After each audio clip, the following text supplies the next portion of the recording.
La cruauté c'est terrible, terrible de voir les enfants tomber malades. La cruauté c'est affreux, affreux de voir les enfants travailler durement. La cruauté c'est horrible, horrible de voir les enfants aller à la guerre. La cruauté c'est ignoble, ignoble de voir les enfants amputés. C'est ça la cruauté. On a tous droit de jouer, on a tous droit de manger, on a tous droit de vivre, on a tous droit de grandir. Nous vous remercions.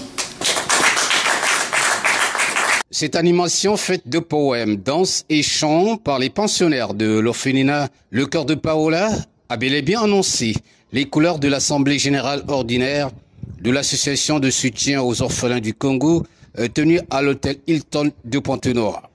Un moment idéal pour les membres de la SOC de passer en revue les actions menées pendant l'année 2023 et dans la même veine projeter le plan d'action au titre de l'année 2024.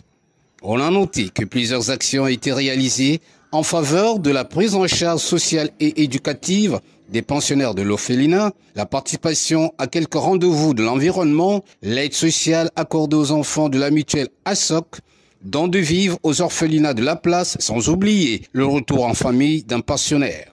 La liste n'est pas exhaustive. Tout cela s'est concrétisé grâce à la foi et aux moyens de bord des membres de l'association et des donateurs. Reste que l'horizon est désormais tourné vers la construction d'un nouveau orphelinat Gaston Obondoko à Brazzaville, annoncé pour cette année 2024. Ça va se réaliser, ça je n'ai aucun doute.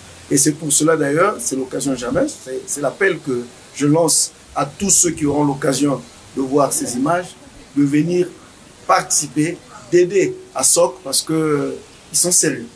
Hein, donc je pense que ça serait une bonne chose et ça serait pour les uns et les autres un moyen aussi de pouvoir contribuer au bien-être des enfants et surtout apporter notre pierre à l'édifice dans l'édification de notre société meilleure qu'on souhaite prospère.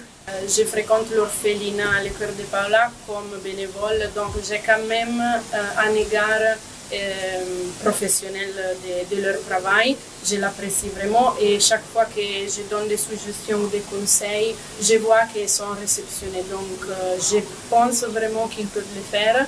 Déjà dans sa présentation, M. Sisto, il a dit qu'il pense avoir des espaces plus grands et offrir des structures qui sont plus adaptées aux besoins des enfants. Donc je crois que c'est vraiment ce dont on a besoin.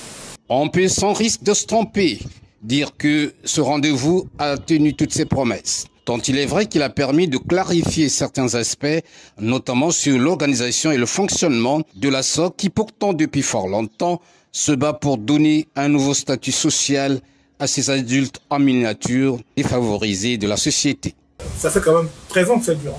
Ça fait 13 ans que ça dure.